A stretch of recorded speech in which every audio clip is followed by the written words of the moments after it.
সুস্বাস্থ্যের জন্য আমরা অনেকেই নিয়ম করে বিভিন্ন রকম ডায়েট ফলো করে থাকে, বিভিন্ন রকমের খাবার খেয়ে থাকে। তার মধ্যে একটা অন্যতম খাবার হচ্ছে ছোলা।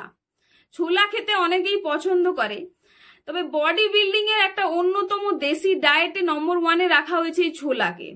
কারণ এই ছোলার মধ্যে খুব ভালো পরিমাণে প্রোটিন তো রয়েছে, তার সঙ্গেও রয়েছে অনেক অনেক অনেক বেশি পুষ্টিগুণ। তবে একটা জিনিস সবসময় মাথায় রাখবেন, কোনো খাবার থেকে আমরা তখনই পুষ্টিগুণ পাবো যখন আমরা সেই খাবারের সঠিক পদ্ধতি, সঠিক নিয়ম জানবো। ভুলভাল পদ্ধতিতে যদি আমরা খাবার খাই, তার থেকে আমরা পুষ্টিগুণ তো পাবোই না, উপরন্তু আমাদের শরীরে বিভিন্ন ধরনের সমস্যা দেখা দিতে পারে। তো আজকের ভিডিওটা ছোলার ব্যাপারে। আজকের ভিডিওতে আমরা ছোলার ব্যাপারে অনেক কিছু জানতে পারবো। যেমন ছোলা প্রত্যেক দিন কতটা পরিমাণে খাওয়া উচিত, ছোলা আমাদের কখন খাওয়া উচিত, মানে সকালবেলা না দুপুরবেলা না বিকেলবেলা না সন্ধ্যাবেলা, কোন টাইমে ছোলা খেলে সব থেকে ভালো উপকারিতা পাবো আমরা, ভেজানো ছোলা না সেদ্ধ ছোলা না ভাজা ছোলা না অঙ্কুরিত ছোলা, এতগুলো ছোলার মধ্যে কোন ছোলার পুষ্টিগুণ সব থেকে বেশি থাকে, আর প্রেগনেন্ট মহিলা যারা রয়েছেন, যারা গর্ভবতী মহিলা, তারা কোন ছোলা খেতে পারবে আর কোন ছোলা খেতে পারবে না, যারা ওজন কমাতে চায় আর যারা ওজন বাড়াতে চায় তারা কিভাবে ছোলা খাবে, কতটা পরিমাণে ছোলা খাবে, কখন ছোলা খাবে। চলুন আজকে ছোলার ব্যাপারে একেবারে খুঁটিনাটি নিয়ে আলোচনা করব। হ্যালো এভরিওয়ান, আমি ডায়েটিশিয়ান দীপশিখা। আমার চ্যানেলে আপনাদের সবাইকে স্বাগত। আমার ভিডিওর মূল উদ্দেশ্য হচ্ছে আপনাদেরকে সুস্থ রাখা। ছোলার মধ্যে থাকে সব থেকে বেশি পরিমাণে কার্বোহাইড্রেট আর প্রোটিন। এছাড়াও ছোলার মধ্যে প্রচুর পরিমাণে ফলিক অ্যাসিড থাকে, যেটাকে আমরা ভিটামিন B9 বলে থাকি। আর থাকে আয়রন, পটাশিয়াম, কপার, জিঙ্ক, আরো অনেক ভিটামিনস আর মিনারেলস। তবে ছোলার মধ্যে সব থেকে একটা ভালো জিনিস থাকে, সেটা কি বলুন তো? সেটা হচ্ছে ফাইবার, যেটাকে আমরা তন্তু বলে থাকি। এই ফাইবার কিন্তু আমাদের শরীরের জন্য খুবই উপকারী। যাদের খুব বেশি পরিমাণে কনস্টিপেশন বা কোষ্ঠকাঠিন্যর সমস্যা রয়েছে, তাদের জন্য খুবই উপকারী এই ছোলা। তারা অবশ্যই তাদের প্রত্যেক দিনের খাবারের তালিকায় রাখবেন ছোলাকে।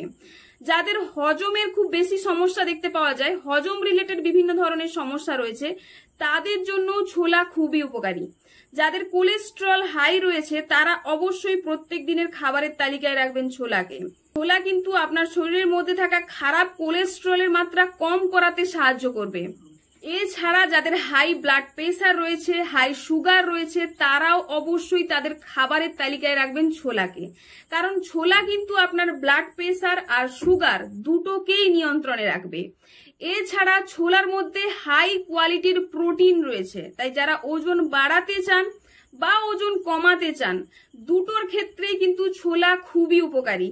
চলুন এবারে জেনে নিই, জলে ভেজানো ছোলা নাকি অঙ্কুরিত ছোলা নাকি ভাজা ছোলা নাকি সেদ্ধ ছোলা, কোন ছোলায় পুষ্টিগুণ সব থেকে বেশি পরিমাণে রয়েছে আর কোন ছোলা খেলে আমরা সব থেকে বেশি উপকারিতা পাবো। সব থেকে প্রথমে যদি আমি বলি জলে ভেজানো ছোলার কথা, জলে ভেজানো ছোলার মধ্যে অনেক অনেক পুষ্টিগুণ রয়েছে। তবে একটা জিনিস কি জানেন, জলে ভেজানো ছোলা যদি আপনি খুব ভালোভাবে চিবিয়ে না খান, তাতে কিন্তু আপনার হজম রিলেটেড বিভিন্ন ধরনের সমস্যা হতে পারে। তাই যখনই জলে ভেজানো ছোলা খাবেন, চেষ্টা করবেন খুব ভালোভাবে চিবিয়ে চিবিয়ে খাওয়ার। এবার যদি আমি অঙ্কুরিত ছোলার কথা বলি, ছোলাকে যখনই আপনি অঙ্কুরিত করবেন, তখন ছোলার মধ্যে থাকা পুষ্টিগুণগুলো আরো বেড়ে যায়, দ্বিগুণ হয়ে যায়। অঙ্কুরিত ছোলার মধ্যে এনজাইম, প্রোটিন, ভিটামিন, ফাইবার সবকিছুর পরিমাণ দ্বিগুণ হয়ে যায়। জলে ভেজানো ছোলা খেলে কিন্তু আপনি সম্পূর্ণ মাত্রায় প্রোটিন পাবেন না, কারণ জলে ভেজানো ছোলার মধ্যে মিথিওনিন নামক একটা অ্যামাইনো অ্যাসিড মিসিং থাকে না। কিন্তু আপনি যখন ছোলাটাকে অঙ্কুরিত করে নেবেন, তখন কিন্তু আপনি সম্পূর্ণ মাত্রায় প্রোটিন পেয়ে যাবেন তার থেকে।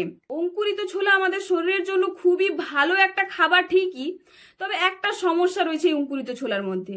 ছোলাকে যখন অঙ্কুরিত করা হয়, তখন কিন্তু ব্যাকটেরিয়ার সংক্রমণ হতে পারে। তাই যারা বাচ্চা, একেবারে ছোট বাচ্চা, বা যারা বয়স্ক বৃদ্ধ মানুষ রয়েছেন, বা যারা প্রেগনেন্ট মহিলা, গর্ভবতী মহিলা, তারা কিন্তু অঙ্কুরিত ছোলা খাবেন না। তারা ছোলা খেতে চাইলে ছোলাকে ভালোভাবে সেদ্ধ করে খেতে পারেন, বা ছোলা ভাজা খেতে পারেন, বা ছোলাকে ভেজানোও খেতে পারেন। কিন্তু অঙ্কুরিত ছোলার মধ্যে যেহেতু ব্যাকটেরিয়ার সংক্রমণ হতে পারে, তাই অঙ্কুরিত ছোলা না খাওয়াটাই খুব ভালো। চলুন এবারে জেনে নিই ছোলা খাওয়ার সঠিক সময় কোনটা। আপনি যদি সেদ্ধ করে ছোলা খাচ্ছেন তাহলে আপনি সারা দিনের যে কোনো সময় খেতে পারেন, কোনো রকম কোনো সমস্যা নেই।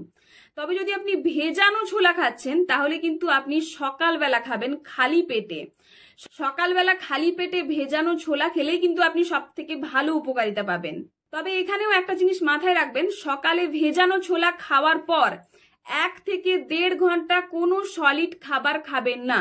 এতে কি হবে, আপনার ছোলার মধ্যে থাকা পুষ্টি গুণগুলো আপনাদের শরীরে খুব ভালোভাবে অ্যাবজর্ব হবে, আপনার হজমের কিন্তু কোনো রকম কোনো সমস্যা হবে না। অনেকের হয় কাঁচা ছোলা খেলে হজম হয় না, সেটা কিন্তু হবে না। আপনি যদি খুব ভালোভাবে চিবিয়ে খান, আর আপনি যদি কাঁচা ছোলা খাওয়ার 1 থেকে 1.5 ঘন্টা পর আপনি কোনো খাবার খান, 1 থেকে 1.5 ঘন্টা যদি আপনি কোনো রকম কোনো খাবার নাই খান, তাহলে কিন্তু কোনো রকম হজমের কোনো সমস্যাই হবে না। চলুন এবারে জেনে নিই একজন ব্যক্তির সারা দিনে কতটা পরিমাণ ছোলা খাওয়া প্রয়োজন। নর্মালি একজন ব্যক্তির সারা দিনে 1 মুঠো থেকে 2 মুঠো ছোলা খেলে কিন্তু তার মধ্যে থাকা উপকারিতাগুলো খুব ভালো পরিমাণে পেয়ে যাবে। তবে অবশ্যই ছোলাকে কিন্তু খুব ভালোভাবে চিবিয়ে খেতে হবে। এবার বলি যারা ওজন বাড়াতে চাইছেন তারা কিভাবে ছোলা খাবেন। দেখুন, ছোলার মধ্যে খুব ভালো কোয়ালিটির প্রোটিন রয়েছে, যেটা আমাদের মাসল বাড়াতে সাহায্য করে, একই সঙ্গে ফ্যাট লসেও কিন্তু খুব ভালো সাহায্য করে। তাই যারা ওজন বাড়াতে চান তারা ছোলাকে সব সময় সেদ্ধ করে খাবেন। আর যদি ওজন কমাতে চান তাহলে আগের দিন রাত্রিবেলা 1 মুঠো ছোলাকে ভিজিয়ে রাখুন, পরের দিন সকালবেলা সেটাকে খালি পেটে চিবিয়ে চিবিয়ে খান। ছোলার মধ্যে থাকা ফাইবার আপনার পেটকে অনেকক্ষণ ভরা ভরা রাখবে, আর পেট ভরা থাকলে আমাদের এক্সট্রা ক্যালোরি আমাদের শরীরে যাবে না, কারণ আমরা বেশি বেশি খাবো না। তো ওজন কমানোর জন্য কিন্তু ছোলা খুবই উপকারী। তো আজকের ভিডিওতে আমার মনে হয় ছোলার ব্যাপারে অনেক ইম্পর্টেন্ট ইনফরমেশন আমি আপনাদেরকে দিতে পেরেছি। ভিডিওটা যদি ভালো লেগে থাকে তাহলে প্লিজ ভিডিওটাকে লাইক করুন, চ্যানেলটাকে অবশ্যই সাবস্ক্রাইব করুন, আর ভিডিওটাকে বন্ধুদের মধ্যে অবশ্যই শেয়ার করে নিন। ভালো থাকুন, সুস্থ থাকুন।